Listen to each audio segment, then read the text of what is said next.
I've probably been to at least 20, 15, 20 schools throughout my youth. That's no exaggeration, right? Like, is this my life where I'm, laboring with my hands, doing some hard work in all the things I've achieved in life? It is because of my start in the military. If one person messes up, and guess what?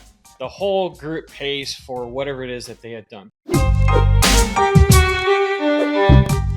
Welcome to Keep Hustling, where we are going past the why to get to the how. I'm your host, the always hustling Aaron Gordon, aka NY Risk Advisor, aka Mr. #Keep Hustling.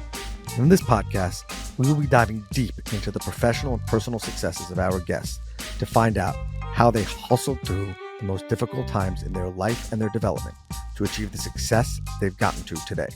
So buckle up for what hopes to be an amazing ride. And of course, now and always, keep hustling. Welcome to Keep Hustling with my guest, Karl Jacobi. Karl, thank you so much for being here. Thanks for having me, man. It's an honor to be here. Appreciate it. The honor is mine, and the only appropriate way to begin this podcast is by thanking you for your service. Whenever we've had a veteran on this podcast, a relative veteran, I always say, and I believe it to be true, whenever I meet veterans, you are a better man than I am. You did more for me, my family, my wife, my children, my parents, and all of those that will come after me than I could ever. So really, truly, thank you. It was my pleasure. Happy, it was worth it. I was leaving it at. It was worth it. Still is. So I want to begin with that, and I always encourage our listeners to read the bio. Your bio is extensive, important, and I imagine, if not one of the top 2, 3 most pivotal moments in your life, which then led to your incredible hustle personally and professionally today, was your decision to join the military. Now, when you say it was worth it, I would like to ask you a twofold question. A, you tell the listeners why you joined the military, and when you finished with the military, was the reason the same? And B, when you say it was worth it, what do you mean was worth it? Can you take us to a little bit of the sacrifice, the hustle, and how it impacted you, so that we can better understand what you might have been challenged with for it to be worth it? Yeah. I mean, I love your approach to this question because it's a multifaceted approach, right? Let me share a story with you. Story of where I grew up in a broken home. My parents were divorced at 5 years old. Both of my parents were living in opposite homes in opposite sides of the country. I probably spent, I've probably been to at least 15, 20 schools throughout my youth. That's no exaggeration. So I had no role models, no real stability in my life. Now, don't get me wrong. My parents were amazing individuals, but they were programmed with the things that they believed, that were still in them. They didn't have a good display of marriage. They didn't have a good display of what a role model or a good mom or a good father should have been in their life, right? So growing up with that, I had no stability, and I was a GED, good enough diploma person, right? I didn't graduate high school. I went to high school. I didn't take it seriously, and I had nothing going for me, man. And so, and rewind a little bit, my dad's prior military, my grandfather's prior military. In fact, if I recall correctly, every single male in my family has been in the military, either Marines, Navy, Army. That's it, actually. Nobody's been in the Air Force, at least not as of right now, as of this recording. But I share that with you because I wanted to set the stage of how I grew up most of my life. I was a troublemaker. I had no sense of direction, no sense of purpose. I was just a troubled youth, man. And so I went back to live with my father.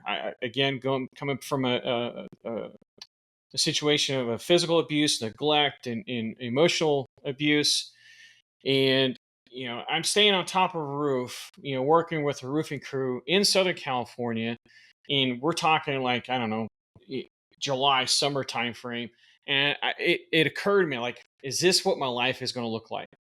Right? Like, is this my life where I'm, laboring with my hands, doing some hard work? And guys, let me tell you, roofing, if you're not familiar with that industry, especially in places like Southern California, it is brutal. So that was a pivotal moment for me. I was like, man, I've got to do something to change my life, because before then I did fast food. Like, I did jobs that really didn't supply the path I was looking for. And what that path was, I didn't know. So I'm like, you know what? My dad was in the military. Everybody else is in the military. Why not? Right. So I went to the recruiter, told him my story, told him my background. And it was one of those situations, it truly was, that, like, look, if I don't join the military, either I'm going to be a statistic or I'm going to be dead. That was just the kind of trouble I was in. Not proud of it being stretch imagination, but that was life for me. And so took a couple tests, got my good enough diploma, did all the things I was supposed to do in order to be eligible. I raised my right hand. I think it was my right hand. Yeah, raised my right hand and took the oath. And so I went in the military.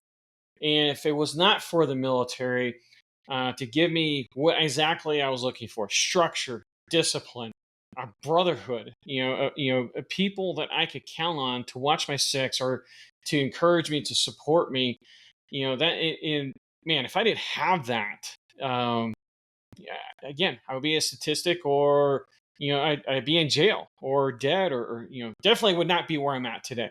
I definitely would not have the success that I've had in business and family, and all the things that I've achieved in life. It is because of my start in the military, getting those disciplines, getting that structure, getting used to doing hard things that nobody wants to do. Nobody wants to wake up at 4 o'clock in the morning and to do physical training. Nobody wants to go out in the rain and run just for fun. I mean, there's no fun in run, period. But when you have to do it out in rainy weather, the adage is, if it's not raining, we ain't training. Essentially, it's like, if it's not going to suck enough, we're not going to go outside and train, because we want it to suck as hard as we possibly can. So that's why it was worth it, because I felt it postured me for success for what it was later to come. Right. To give me the skills, the discipline, the structure that I needed to make sure that my life was postured for success. When it came time for me to get out, I was overseas. And at that time, in the job specialty that I had in the military, my job outlook was not great. Either I could be, somebody for hire, or I could be a cop. And sorry, I seen what cop life did for my mom, and I have mad respect for the blue line. I really do. But that was not the life I wanted.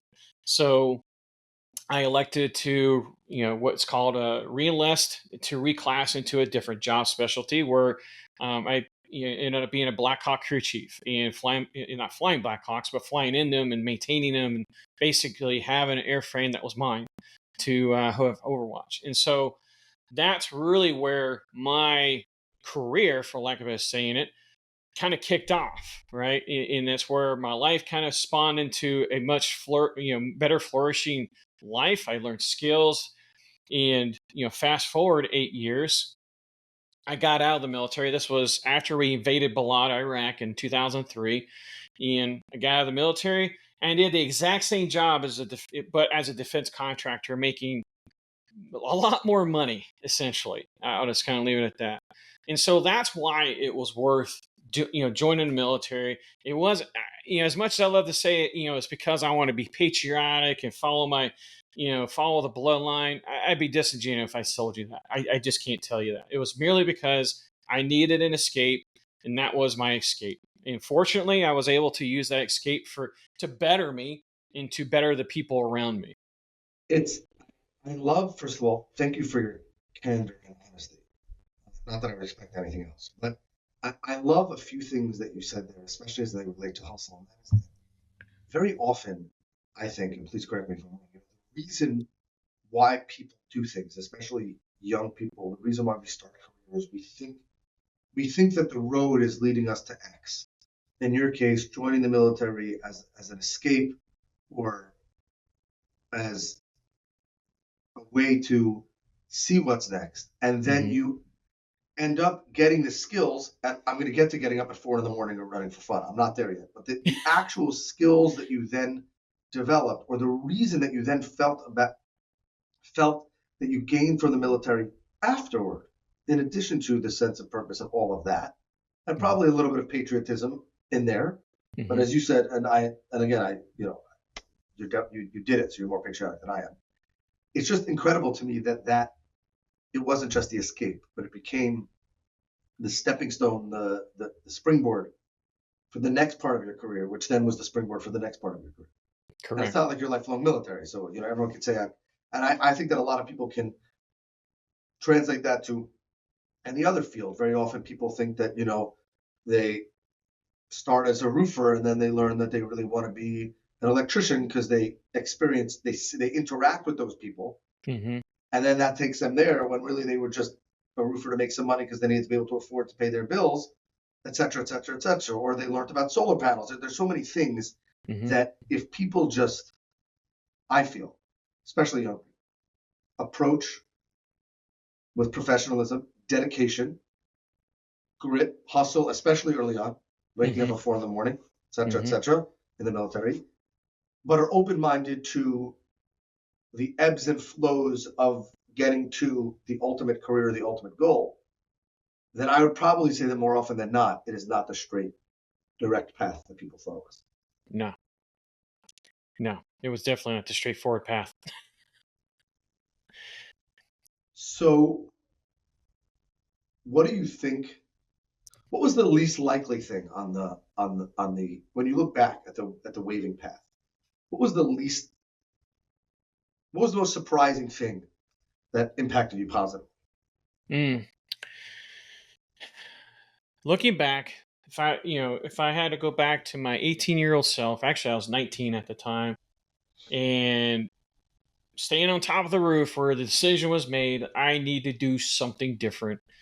And you're telling this young man, hey man, you stick it out and you do the unrequired and the required, and you stick it out, you're going to be working on airframes that are in excess of $10 million, $15 million, and you're going to have skills that will carry you for the rest of your life. You're going to gain friendships that are going to be with you for the rest of your life. You're going to gain the sense of camaraderie. You're just going to get so much. Like, I just can't verbalize, the brotherhood, and not just the brothers, right? I mean, there's women, that I grew close with, I grew a very good friendship with, but having that, if you told me that 19 years old, I tell you, past the blunt, and I would have at that age, because unfortunately, I fell into that trap. But yeah, I would have told you Unfortunately, because that's part of the path that made you. that is correct. I appreciate you catching me And I on that. think that no, no, I'm not correcting you, obviously, but I think that that's part of this conversation is that a lot of times people just don't realize the steps. And again, I'm not saying that people should. I'm not advocating that parents should raise their children to do things that at the time were Yeah. illegal or dangerous, or whatever. What I'm saying is looking back at it. Mm-hmm. Oh, 100%. I agree. If you weren't the guy who said pass the blunt, you wouldn't have been the guy who joined the military the way you did. You wouldn't have been the guy who took the experience the way you did, and so on and so on and so on. So I Mm-hmm. think that and obviously it's very easy to say that looking back now at your career and your ongoing success, right? There are plenty of people that doesn't happen to. But Agreed. I want to tap into another thing you said. You talk about the brotherhood, Mm-hmm. and I think that partnership, collaboration, mentorship Mm. is so challenged and lost in our generation, Oh, 100%. and teamwork. And very often on this podcast, we talk about screens and spending time and things like Mm. that. And at a younger age, or earlier on in your career, I think you probably learned the value of partnership, collaboration, dependence, not only being a person that people could depend on, but depending on other people for your survival, literally, Oh, yes. that it probably helps you now dealing with coaching clients, dealing with Mm-hmm. business partners, dealing with challenging situations, dealing with every level of growth. And again, probably not what you were thinking at the time when Agree. it was going on. Yeah. So, Wholeheartedly. so how is that? How did that impact you, and how have you seen that today? How do you transform that today? That brotherhood, that those skills that you learned, that dependence on others of being dependable. Mm. How does that help you today in what you're doing? That's a great question. Let me unpack that for a second, because that's one thing that was instilled early on in my military journey. And they do this through like mass, for example, mass punishment. If one person messes up, and guess what? The whole group pays for whatever it is that they had done, because all it takes is one person to screw up an exercise, one misstep, and everybody's dead, right? Like that's the level of seriousness that we had to take it, right? And I want to paint that picture for you, because that was ingrained ever since day one, right? If somebody overslept or somebody missed one corner on making their bed, i.e., paying attention to details, right? If they miss one little wrinkle or whatever is on their bed, guess what? Everybody's bed was turned upside down. Everybody's footlocker was just emptied and thrashed. Even if somebody just missed one minor thing, it didn't matter. Pay attention to detail and watch out for your brother. If you see your brother messed up or your sister, she messed up, correct them and get them, get them on a straight path. Otherwise, everybody's going to pay for it, either metaphorically or literally, right? So that was one thing that was ingrained in me from day one. And honestly, it served me well throughout my entire life, because, coming into the military, I was a spoiled brat. I was looking out for Mr. Karl Jacobi. I was looking out for me, not the we, right? And that's one thing I love to approach anything with is, do I need to approach this situation, this opportunity as the me mentality, or is it the we mentality? So having business partners, having coaching clients, I'm not concerned about myself. Like, this isn't about me. This is about the opportunity to create an impact. It's the opportunity to create the ripple effect, because that person is probably going to create, impact on somebody else's life, right? And so having that sense of accountability of like, this isn't about Carl. Like, me talking on this podcast, this isn't about me. Maybe this conversation is going to spark another 19-year-old to be like, oh, wow, that sounds just like who I was, or the life I am in. Maybe there is hope for me. You're right. And so at the end of the day, that's really want to inspire, leveraging that there's hope for everybody. And you hit the nail on the head. It's like, we don't have enough of this, we mentality. It's all about me, right? It's all about this guy. What can this guy get out of it? And oftentimes, man, let me tell you something. I've learned this over and over and over. If you just truly care about the other person, guys, you're going to get screwed. Don't get me wrong. I've been screwed more times than I can count. I've lost hundreds of thousands of dollars because of trust. And at the end of the day, I can look back in the mirror and be like, you know what? I didn't leave anything behind. But people are going to screw it. But the thing is, if you trust the right people and you just go wholeheartedly into it with true heart, full intentions to serve that person, the universe is going to reward you 10 times fold. That is the mantra that I've learned to serve with is man, if you care about that person more than you care about yourself, the universe is going to reward you tenfold. And that's the mentality that, coming from the military. And that's just how I operate, whether it's business partners, my coaching clients, or anybody that I'm surrounded by. You, even when life has thrown you challenges, bio state talks about, hundreds of thousands of dollars of business. I'm not going to, I don't know if I should call it thievery, but really being messed over. And yet, when I hear you talk about getting back up, it's with as much passion as you talk about someone pushing you down. How, why? Take us to that. What was it like in that moment? What helped you push forward? And when you look back at it today, are you proud of how you got through that?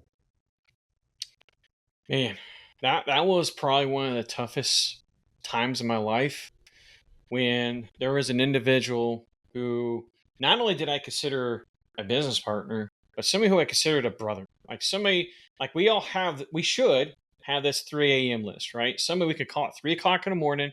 And I say this because it was actually utilized. Like, I actually was in a very serious car accident several months before we made this discovery at like 4:30 in the morning. So I literally had to use him on my 3 a.m. list. It was literally a call. But to have that person on my 3 a.m. list to do what he had done in misappropriation of funds of that amount, it hurt, man. Not so much because of financial. Yes, that hurt. Because we had to really recover financially. But from a trust perspective, from somebody like, man, how could you do this to me? Like, brother, I treated you like my brother. Like I share things that I don't share with people. I was wrong with you. I was open with you, vulnerable. And so, that hurt. And it took me some time to process. And at the end of the day, man, my relationship with God is what brought me through this. Like, there is a reason I had to just trust and rely on God. And everybody has conflicting belief. Everybody has their own beliefs, and I respect that. But at the end of the day, my belief is I am a child of God, and when I had to really rely on Him, that's what brought me through. Like, to your point that you said earlier, there is a reason why I was staying on top of that roof with the past that I've had, right? There is a reason why I have this past, because to be able to inspire other people who are maybe not as strong. Like, I don't view myself as a strong person, but there's probably somebody listening to this is probably experiencing some massive adversity. They've had some massive challenges. They need this inspiration of hope, right? That's what I have to listening to. Secondly, probably more importantly, is my family counts on me. Like, at the end of the day, I have to show up for my family. It does not matter that I get screwed. It does not matter, how I feel. It doesn't matter. None of this matters. I still have to show up for my family as a husband, as a father, as a provider, as a protector. And I cannot let anything interfere with that. So I have no choice. I have no choice because nobody else is going to save me. There is nobody on this planet that's going to come in and rescue Carl and give him what he needs financially and everything else. That's Carl's responsibility. And that's what I had to ultimately realize. And fortunately, because of the people I have in my inner corner and the rest of the members in my 3 a.m. list and God, I was able to champion through that. Was it hard? Oh, hell yes. It was probably one of the hardest moments of my life. And it may not be the hardest moments of my life, when I take my final breaths. But it was at this point it was the hardest point in my life. And looking back, I'm extremely proud of how I handled it. Could I have handled it better? Yes. I'm not going to say I, probably lost my crap a few times and cried and screamed and said some things that, I probably shouldn't have said, but I persevered. I pushed through. I got back up, and I'm ready to fight. Love that. Is alpha evolution. Correct. I would like to, when I saw it, I was like immediately struck with this question. What part of the alpha in 2025 needs the most involvement? You interact with the alphas, you interact with people all the time, all different shapes, sizes, varieties, emotions, ages, energies, past, presents, and futures. Mm-hmm. What, if you had to think about the most common thread in our society today, what is the most common evolution that every alpha needs Ooh, or needs to work on? confidence. Why? Absolutely. What does that mean? What do you mean? What do you mean? Everyone appears confident. I can do anything. I can start a $1 billion crypto company from my basement. What do you mean? You're absolutely right. Yeah. What do you mean by that? So when you say confidence, what do you mean by that? What I mean by confidence is merely just fulfilling on the promises that you made to yourself, right? Oftentimes, surface level, we seem to be this amazing, successful person, either on social media, on paper, bank accounts, and so forth. But there's typically, any client I work with, there is a very serious situation where they're lacking. Like, they're putting this facade of, hey, look at me. I just bought this brand new car. I just bought this brand new house. I got this amazing career. I got this amazing business. But they don't want to tell you is they've got a crappy relationship with their spouse. Their kids are disowned them because they spent so much time in their career, or they self-sabotage themselves because they got into this vicious cycle of self-sabotaging their success because of mistakes they made in their career, or success, or, not success, but mistakes they've made either in their career, their business, relationships. So at the surface, it may seems like they did some amazing things, but beneath that, you're looking at the duck feet like moving a million miles an hour because they have no sense of fulfillment, right? They're not going to bed knowing, today was an amazing day. I fulfill my purpose.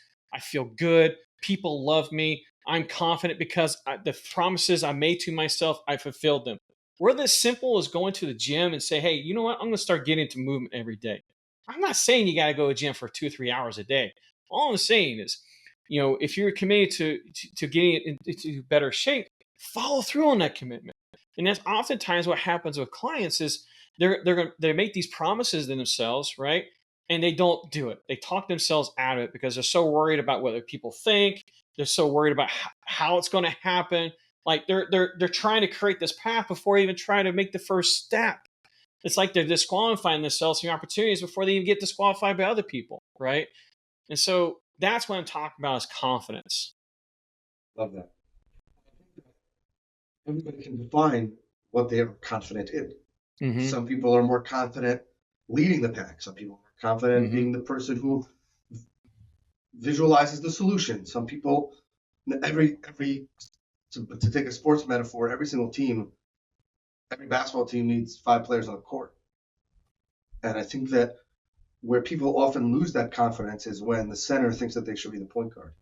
And then they kind of don't feel, they can't get to that full level of confidence, inspired hustle, or 100% dedication because it's off balance. So I love that. And I think that if people took the lessons that you shared and dedicated themselves, followed the path that their journey takes them on, even if it is unconventional or windy or twisty, and found their own confidence and deepened their own hustle, the world would be a better place. So I really appreciate you coming on, you sharing your story, you sharing your journey, and you inspiring me for one. So I'm glad we had this conversation today. We have a closing tradition on this podcast where we ask our guests to leave us with their favorite motivational or inspirational quote and what it means to them and their hustle. When I mentioned this to you before, you were pumped, so I'm excited for this one and excited for how you close us out. And with that, I'll say again, Mr. Jacobi, thank you so much for your service, and thank you for being here today and inspiring all of us at Keep Hustling. Yeah, man, it was an honor to be here and I appreciate it.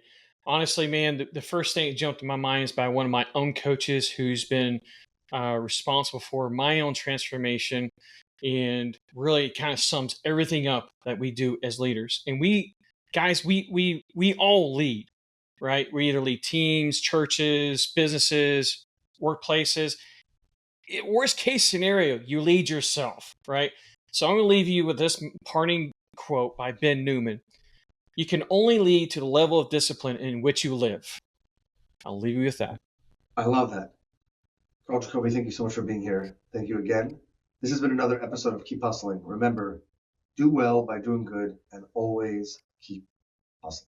All right, hustlers, that brings us to the end of another fantastic episode. Thank you for listening. Be sure to subscribe to our podcast so you never miss an episode. If you have any suggestions, comments, or even just want to say hello, please feel free to reach out to us on all social media platforms. We are Keep Hustling Pod. Until next time, stay curious, stay hungry, and keep hustling.